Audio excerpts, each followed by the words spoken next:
અંકલેશ્વર નગરપાલિકાના ward number 2 માં આવેલા ઉન્નતિનગર વિસ્તારમાં છેલ્લા 10 દિવસથી ગટરના ગંદા પાણી રસ્તા પર ફરી વળતા રહીશોમાં પાલિકા સત્તાધીશો વિરુદ્ધ ભારે રોષ ફેલાવા જવા પામ્યો છે। નવાઈની વાત તો એ છે કે આ વોર્ડમાંથી પાલિકાના વર્તમાન ઉપપ્રમુખ અને પૂર્વ પ્રમુખ જેવા દિગ્ગજ નેતાઓ ચૂંટાઈને આવ્યા છે। અંકલેશ્વર પાલિકાના વોર્ડ નંબર 2 માં આવેલ ઉન્નતિનગર વિસ્તારમાં ગત વર્ષે જ લાખો રૂપિયાના ખર્ચે નવી ડ્રેનેજ લાઈન નાખવામાં આવી હતી। આ નવી લાઈન નાખ્યાને હજુ 1 વર્ષ માંડ થયું ત્યાં જ લાઈન ચોકઅપ થઈ જતા પાલિકા તંત્રની કામગીરી સામે અનેક સવાલો ઉભા થયા છે।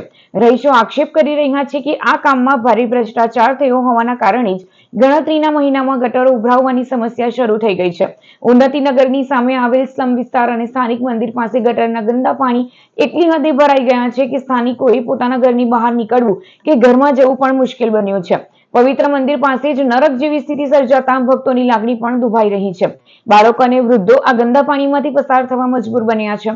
છેલ્લા 10 દિવસથી સતત ઉભરાતી ગટરોના કારણે સમગ્ર વિસ્તારમાં અસહ્ય દુર્ગંધ ફેલાઈ ગઈ છે, જેના કારણે જીવલેણ રોગચાળો ફાટી નીકળે તેવી દહેશત ફેલાઈ છે। આ અંગે સ્થાનિકો દ્વારા પાલિકા તંત્ર અને ચૂંટાયેલ સભ્યોને વારંવાર મૌખિક તેમજ લેખિત રજૂઆત કરવામાં આવી હોવા છતાં ધ્યાન આપવામાં આવતું નથી। આ પરિસ્થિતિના પગલે સ્થાનિકોમાં પાલિકા તંત્ર વિરુદ્ધ ભારે રોષ ફેલાયો છે।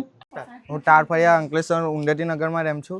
એટલે વિનય વસાવા આ બધું વાયદા કરીને ગયેલો છે કે આ ગટર બનાવી દઉં, આ રોડ બનાવી દઉં, પણ કશું હજુ કર્યા નથી। ને એ ગાડી આવીને અમે કહીએ છીએ તો પાછો અમને એવી ધમકી આલે કે તમારા લીધે ખરી હું આવેલો છું, તમારા વોટના લીધે ખરી આવેલો છું, કે તારી કરવાની ઓકાત નહીં હોય તમારી ગલીમાં પગ શું કામ મૂકે।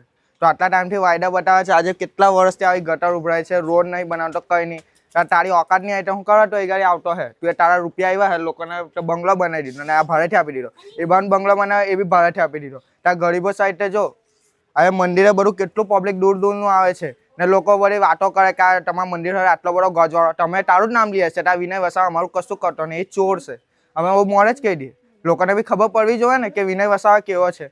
આ લોકો આવે બધું બહારનું પબ્લિક તે લોકો શું વિચારે કે આ લોકો આવા ઘરમાં રહે, આવી ફળિયામાં રહે, આ લોકોના બંગલાવાળા છે તેમની તરી ગાડી તું એ ચોખ્ખું કરી આપ્યું, અમારી ગરીબ છે, અમારા પતરા છે એટલે તું આવું રવા દીધું, તો એ ગાડી રહે તો તને ખબર પડે કે કેવું છે ને કેવું નહીં। ને આમાં છે ને જોવું પડે, ગરીબ સાઈડ બી જોવું પડે ને માલદાર સાઈડ બી જોવું પડે। તેને કહેવાય ઇન્સાન, પછી તમારી જવા પછી ઊંડા ઊભા થઈ જાય આરામનું ખાવા સારું, શું કામનું। ઉન્નતિનગરની સામે છે એક આ મેલી માતાનું મંદિર આવે છે, તૈયાર છે, વર્ષોથી પાણી ઉભરાતું છે, છોકરાઓ એટલા બધા બીમાર પડે છે, એટલે તક કે અમારે એટલું ઠેકીને આવવું પડે। તમે જોઈ શકો છો કે અત્યારે બી છે ને તો આટલે પાણી ઉભરાતું છે, હવે અમારે કેવી રીતે ઘરમાં જવાનું, આવા પગ લઈને ઘરમાં જવાનું, છોકરાઓ બીમાર પડતા છે પણ કોઈ જોવા નહીં આવતું। જ્યારે બી વોટ લેવા આવે તારકે કે થઈ જશે એટલે તકી રોડનું કામ બી એવી રીતના રહી, એટલે તકી જોયા અમે તો એ ફોટા મૂકેલા અને પછી બતલાવ્યું, તે છતાં બી છે ને તો કોઈ કામ નિકાલ આવતું નથી। જ્યારે બી જોઉં ને ત્યારે છે ઉન્નતિનગરનું કોઈ કામ થતું નહીં ને સોસાયટી થાય છે ને તઈ રોડ બી બનતા છે, એટલે કોઈ જોવા તક નહીં આવતું। જ્યારે વોટ આવે, જ્યારે ચૂંટણી આવે ત્યારે છે ને લેવા બધા આવ્યા કરે અને પછી આવી રીતે કહે કે તમારું કામ થઈ જશે।